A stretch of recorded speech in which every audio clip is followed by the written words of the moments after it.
Yeah, I guess so go into a little bit more about that. I mean, you were just sitting there staring at the four walls Saturday, no TV, no radio, nothing. Well, I had my phone to listen to music on my phone, so I had headphones and music, but I didn't have anything to look at. Who was running in to kind of update you on the scores?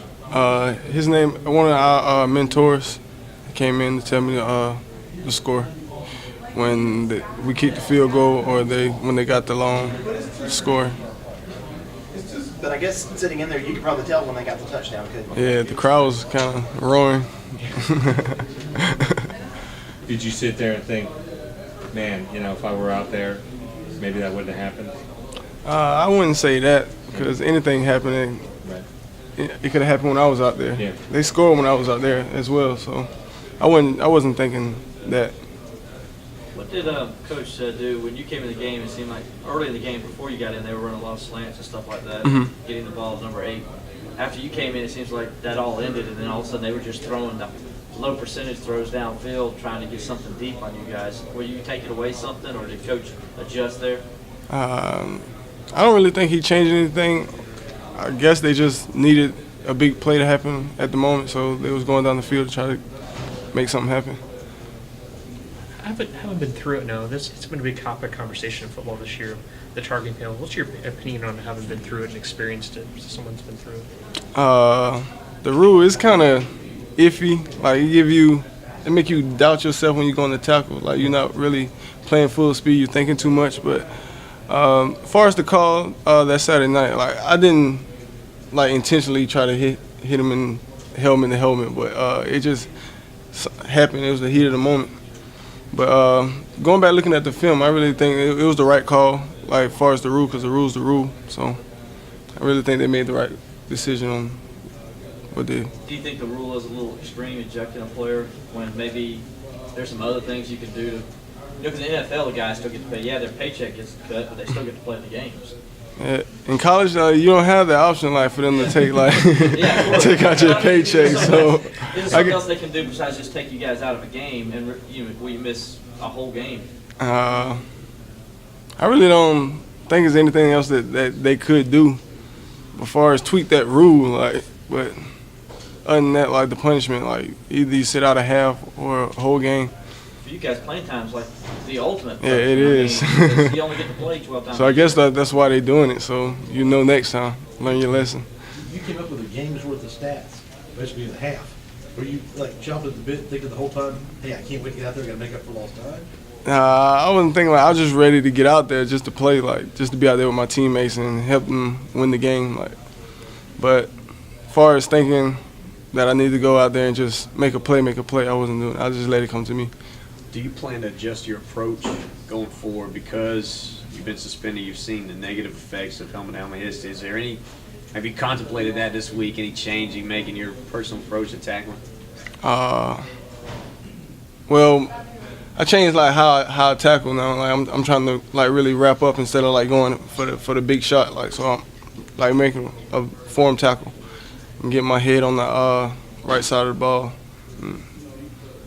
And it must be so hard to do, not just for you, but for all defensive players, because the big shot, that's what they show on TV. That's what gets the crowd going crazy. That's what your coaches want you to stop them, and they yell. It must be hard to kind of balance those two things. It is hard because you have to think more than just react. The defensive player is a trained reaction. You just react to what the offense is doing. So now you got to think about how you're going to tackle this person, how you're going to get them down at the same time and thinking about the play that you're trying to execute.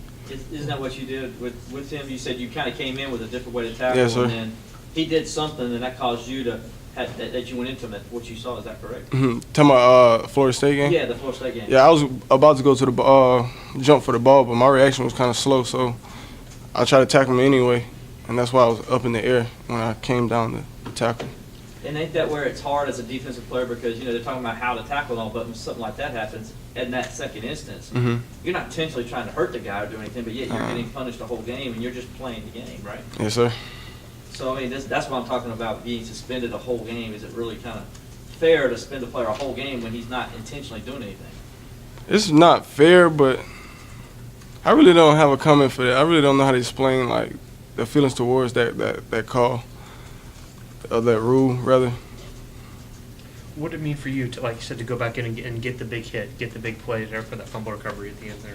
Can you repeat that? Yeah, what did it mean for you to come in and get that big hit? That kind of, it was like a game-changing play that you had. It felt pretty good, like to come out and have an impact on the game the way that I have. Like, but I was just coming out just wanting to play, to get him down. Like, it wasn't I'm trying to script the ball. It just happened. There was a stretch, and I think part of it was when you weren't playing and then it continued over when you were, but there was like 11 possessions where they didn't get a first down 9 times, and 11 times out there on the field. As a defense, the ability to get stops consistently over and over and over again, not just that, but hold the 3 and outs or force quick turnovers and things like that.